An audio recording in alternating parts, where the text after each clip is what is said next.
और आपस में बात करने की क्लास में कोशिश मत करो। मैंने तुम लोगों का, मैंने very sorry to say that culture खराब हो रहा है, तुम लोगों का ध्यान इससे पढ़ाई से हट रहा है। डोंट बी सीरियस, क्लास में बिल्कुल पूरी तरह से ध्यान मग्न होके जितनी भी बातें सुनो, और नहीं तो फिर वो क्वेश्चन का आंसर कर नहीं पाओगे, कोचिंग करने का कोई फायदा नहीं होगा।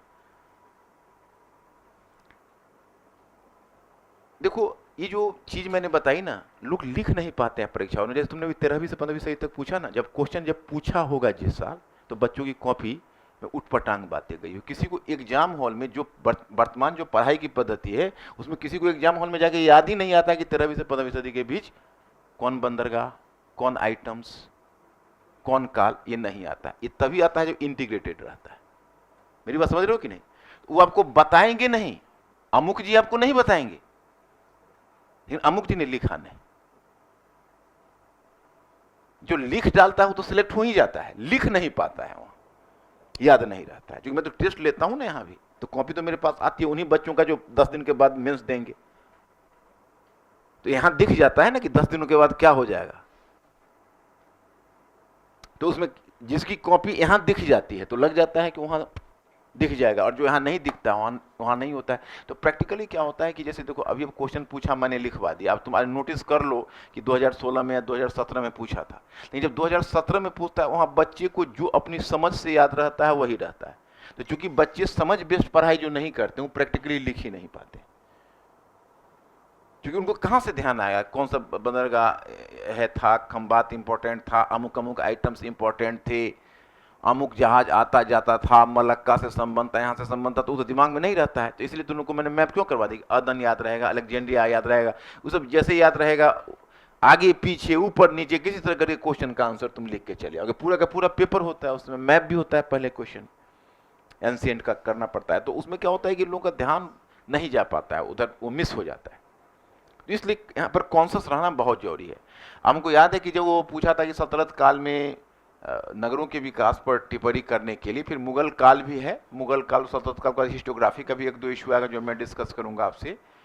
तो जब ये क्वेश्चन पूछा था तो बच्चे वहां पर भी बहुत ज्यादा बच्चे मार खा जाते हैं। वहां पर करना क्या है कि कुल मिलाकर यह देखना है कि देखो राजनीतिक, प्रशासनिक, सांस्कृतिक, ये 3 महत्वपूर्ण कारकों की हम चर्चा करेंगे। तो राजनीतिक, प्रशासनिक और सांस्कृतिक, ये 3 कारक की चर्चा इसलिए करेंगे जो आर्थिक वाला कारक है एंशिएंट में ज्यादा इंपॉर्टेंट है और मुगल काल में ज्यादा इंपॉर्टेंट है। तो राजनीतिक का मतलब हुआ कि जहां पर सुल्तान बस वहां पर राजनीतिक राजधानी बनी, सैनिक शिविर स्थापित हुए, और एक बड़ी मुस्लिम जनसंख्या बसी, और दूर दराज के क्षेत्रों से अधिशेष खींचकर वहां आने लगा, तो स्वाभाविक रूप में उसका विकास नगर के रूप में हो गया। जैसे आप देखते हैं कि दिल्ली का विस्तार हुआ, पहले तो दिल्ली था, पृथ्वीराज चौहान वाली दिल्ली तो छोटे ही क्षेत्र में थी ना, दिल्ली का उसको बोलते थे। लेकिन बाद में जिसको 7th सिटी जब दिल्ली बना, तो दिल्ली का एक पेरिफेरियल रीजन में उसका बहुत बड़ा विस्तार हुआ। आगरा शहर ही सिकंदर लोदी ने स्थापित किया, उसी के समय स्थापित हुआ। तो दिल्ली और आगरा ये उत्तर भारत में महत्वपूर्ण है। आगे जब देवगिरी राजधानी ले गया तो भी शहर के रूप में विकसित हो गया।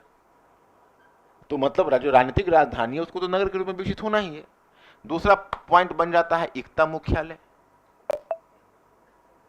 और एकता मुख्यालय जहां जहां एकता मुख्यालय होगा, जैसे करा था, जैसे लखनौती था, है ना, तो करा जैसे अवध में आप देख रहे हो, तो करा था, लखनऊ था, मुल्तान था, वो सब नगर के रूप में डेवलप करते चले जाएंगे। दीपालपुर था, तो ये सब महत्वपूर्ण नगर के रूप में, वहां पर जो कि मुक्ति रहते थे, उनकी सैनिक सेना रहती थी, और एक अच्छी खासी मुस्लिम जनसंख्या वहां भी बस जाती थी। तो ये आपका हो गया। अब हाँ, नेक्स्ट वन आप देखते हो कि अब हुआ सांस्कृतिक कारक। तो सांस्कृतिक कारक में वो है जहां पर सूफी संत बसे, उनका पहले दरगाह बना, और दरगाह के बाद तब उनका फिर मौसोलियम जो कब्र कहते हैं, वहीं पर उनका कब्र बनता था। तो वो देखते देखते बन गया तीर्थ स्थल। तो तीर्थ स्थल बना तो दूर दराज से श्रद्धालु वहां खींच कर आने लगे। तो अगर वो जंगल में बसे, जैसे आप देखो अभी तुम अगर वहीं पर अजमेर देखते हो, शेख मुइनुद्दीन चिश्ती का दरगाह था, तो अजमेर कभी जंगल हुआ करता था, वो शहर ही बना इसलिए कि वहां पर शेख मुइनुद्दीन चिश्ती बसे। तो वहां पर श्रद्धालु आए तो पहले जैसे पेड़ पौधे कटे, उसके बाद कृषि का विकास हुआ, तो इससे कृषि को प्रोत्साहन मिला। आगे चलकर वहां पर उस जगह पर श्रद्धालु आए तो अभी भी तुम देखते हो जितना भी धर्म स्थल है, जितना तीर्थ स्थल है, वो सब नगर के रूप में डेवलप कर जाता है, क्योंकि दूर दराज से नगर के रूप में डेवलप करने में क्या चाहिए, वहां पर जो तुम देखते हो कि अगर वहां पर एक व्यवसाय विकसित हो जाता है, दुकानें खुल जाती है, तो जिस समय कंज्यूमर्स वहां पहुंचेंगे, सरप्लस वहां पर पहुंचेगा, वो डिमांड क्रिएट करेगा, तो उस तरह के मार्केट तो खुल ही जाएंगे, तो नगरों का विकास हुआ। तो एक ये फैक्टर हो गया। तो ये तीन, इसके अलावा आपको एक दो फैक्टर जो नगरीकरण को प्रोत्साहन देने वाले हैं, वो है कि सुल्तानों के द्वारा भी अपने ढंग से नगरों को स्थापित किया गया। अब सुल्तानों के द्वारा नगरों को स्थापित किया गया, जैसे कुछ सुल्तानों ने व्यक्तिगत तौर पर उसमें रुचि दिखाई। जैसे अलाउद्दीन खिलजी के बारे में कहा जाता है कि उसने राजस्थान में एक झाइन नगर बनाया। झाइन नगर को कहते थे शहर ए नौ, दैट वाज कॉल्ड झाइन शहर ए नौ, शहर ए नौ उसका नाम दिया गया था। और आगे फिरोज शाह तुगलक ने तो बहुत सारे नगर बनाए जो इस लेके। तो नगरीकरण में आप इन कारकों को मेंशन कर दोगे तो आपको नगर लिख दीजिए, लिखिए।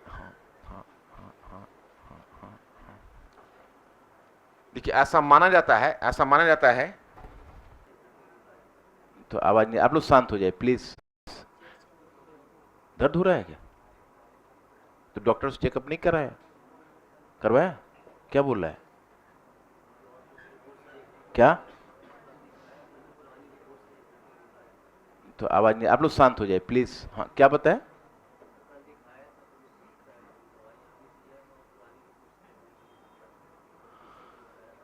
तो मेरे विचार से एक काम करो, थोड़ा सा इसको क्यों नहीं रेस्ट दिलवाया? तुम्हारा ही भाई है ना, तो रेस्ट लेने के लिए बोलो ना, क्यों क्लास करवा? क्या मान लो? बहुत समझदार सिस्टर है, इसकी बात माना करो, हंसो नहीं तुम लोग। It is not a matter of laughing, हर बात में हंसते आई कोई तरीका नहीं। वो समझदार है, समझदारी कोई भी परिवार के लोग, ज़्यादा शरीर पर जोर देने से ना भी अगर पढ़ोगे तो दिमाग में समझ नहीं आएगा। तबीयत ठीक नहीं रहने पर पढ़ाई का फायदा नहीं होता है। तो अगर स्वास्थ्य ठीक रहेगा तो फिर आगे पीछे मेकअप हो जाएगा, रिकॉर्ड दिखा देंगे तुमको। जाओ आराम करो, है ना, थोड़ा सा आराम कर लो घर पर।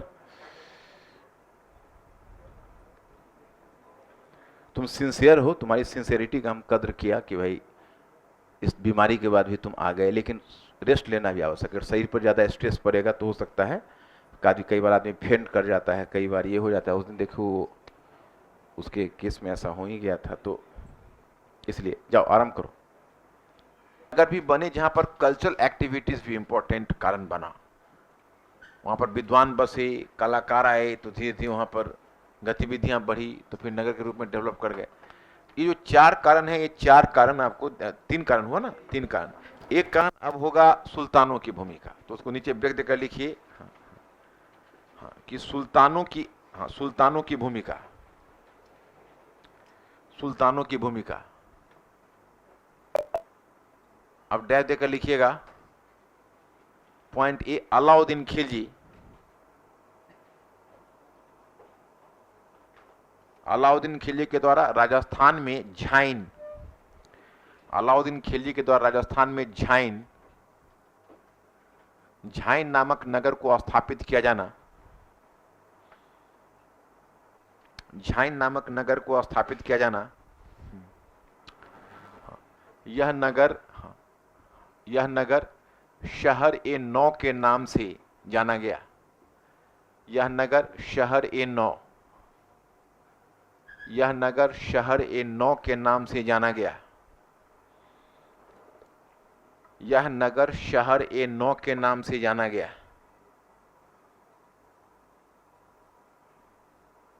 शहर ए नौ के नाम से जाना गया।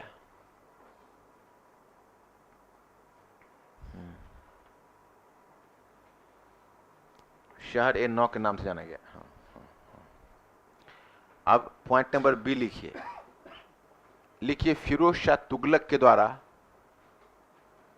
फिरोज शाह तुगलक के द्वारा कुछ नगरों की स्थापना,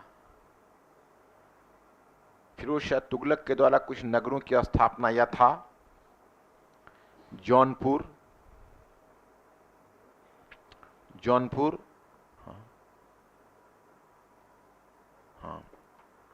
फिरोजाबाद, फतेहाबाद, फिरोजाबाद, फतेहाबाद, फतेहाबाद, फिरोज शाह कोटला, फिरोजाबाद, फतेहाबाद, फिरोज शाह कोटला, फिरोज शाह कोटला,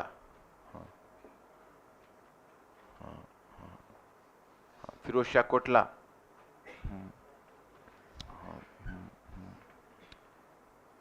हिसार फिरोजा,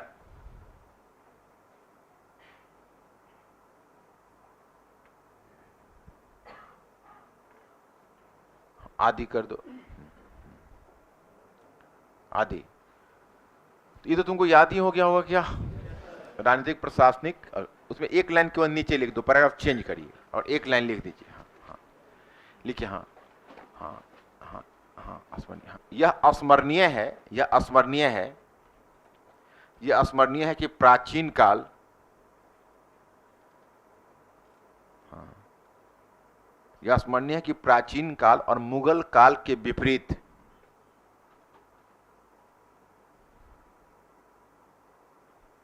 प्राचीन काल और मुगल काल के विपरीत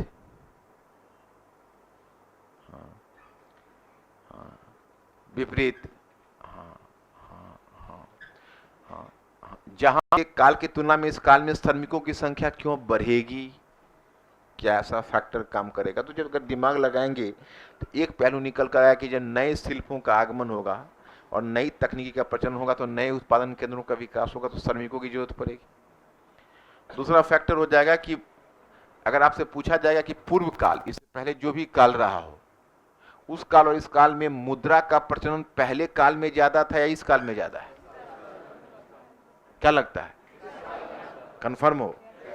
तो मुद्रा का प्रचलन ज्यादा है, जैसे मानक मुद्रा तो इल्तुतमिश ने शुरू किया, उससे पहले दिल्ली में देहलीवाल या बिलन प्रचलित था। उसके आगे देखते हो जैसे अब इल्तुतमिश ने टंका और जीतल का प्रचलन किया, और दांग और दिरहम उसकी छोटी सी इकाई थी, वो भी प्रचलित थी। फिर अलाउद्दीन खिलजी के टाइम में तुम देखोगे सोने के सिक्के भी छपने लगे, और फिर अलाउद्दीन खिलजी के बाद जब आओगे मोहम्मद तुगलक के काल में, तो तुगलक काल में और भी सोने के सिक्के बने, और वहां पर भी मोहम्मद तुगलक ने कुछ सिक्कों का प्रचलन, सांकेतिक मुद्रा का भी प्रचलन किया। तो क्या हुआ कि सिक्कों जैसी गतिविधियां, मौद्रिक गतिविधियां, उसको प्रोत्साहन मिलेगा। तो इसका मतलब है मजदूरी नगद में जब मिलने लगती है तो लोगों को काम के प्रति आकर्षण बढ़ता है। और तीसरा फैक्टर है कि इस काल में व्यापक निर्माण कार्य को भी तो बल मिला है। बर्नी लिखता है कि अलाउद्दीन खिलजी के दिन 70,000 कारीगर काम करते थे। तो अब उतने श्रमिक काम करते थे, व्यापक निर्माण कर स्थापत्यों का निर्माण हो रहा है, तो उससे भी श्रम बढ़ रहा है। तो ये जो तीन कारण है, तीन कारण मुख्य रूप से काम करेंगे। अच्छा, उसमें एग्रीकल्चर लेबर तो पहले से इंडिया में है, और जाति व्यवस्था कायम है। तो जाति व्यवस्था में जो अछूत श्रेणी के लोग थे वह कृषक श्रमिक के रूप में काम कर रहे हैं। दास व्यवस्था का प्रचलन, जैसे आपने मोहम्मद हबीब वाली थीसिस पढ़ी है ना, नगरीय क्रांति। तो अगर मैं यह कहूं कि इस काल में जो शिल्पों का आगमन हुआ, उस शिल्पों के आगमन ने यहां पर दास व्यवस्था को प्रोत्साहन दिया, तो आप लोग कन्विंस होंगे। तो कौन कौन उसको तो पढ़ा होगा थीसिस, तो आप में से कोई बता सकता है कि जो नए शिल्पों का आगमन हुआ उससे दास व्यवस्था का प्रचलन बढ़ गया, ये हम किस आधार पर सिद्ध करेंगे।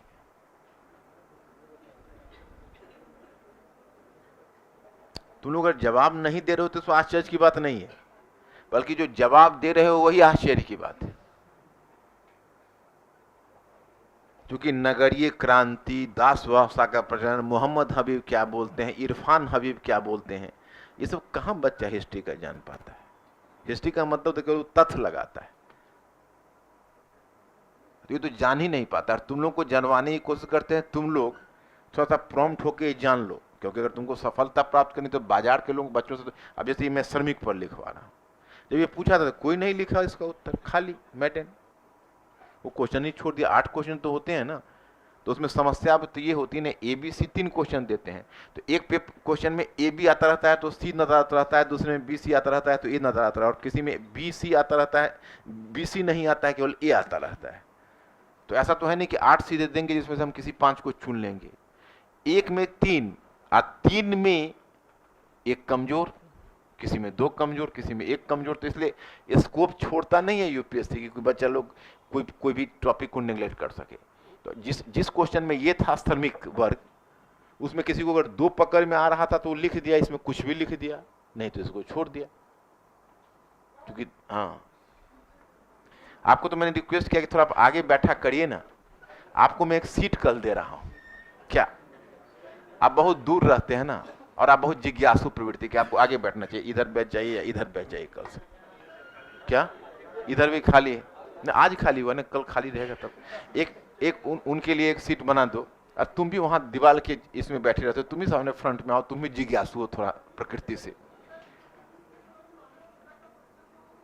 क्या तो शांत रहिए, आवाज नहीं आती है। हाँ हाँ हाँ हाँ। हम्म।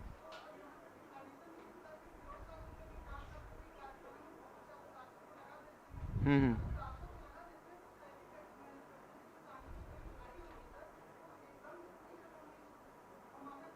इसका मतलब बौद्धिक जो, जब आप दास बोल रहे हो, तो अगर दास को देने के लिए चांदी का मुद्रा चाहिए ही, तो दास क्यों रहेगा? नहीं, मानक मुद्रा अगर कम हो गई तो मुझे आपने जो ये तर्क दिया, आपको अपने तर्क में विरोधाभास समझ में आया? क्या दिया कि सर इतनी बड़ी संख्या में दासों को लगाते हैं तो उनको कैसे तनख्वाह देते हैं? अगर तनख्वाह देना रहता तो फिर दास क्यों बनाते? वो तो फ्री सर।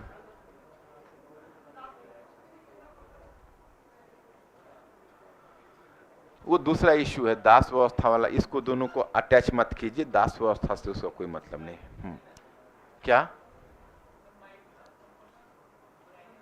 आवाज नहीं आ रही? नहीं फिर उसमें विलंब हो जाए। चलो हम समझा, हम सब, आप लोगों को सब समझ में आ जाएगा। चलिए आगे बढ़िए। हाँ, क्या लिखा आपने?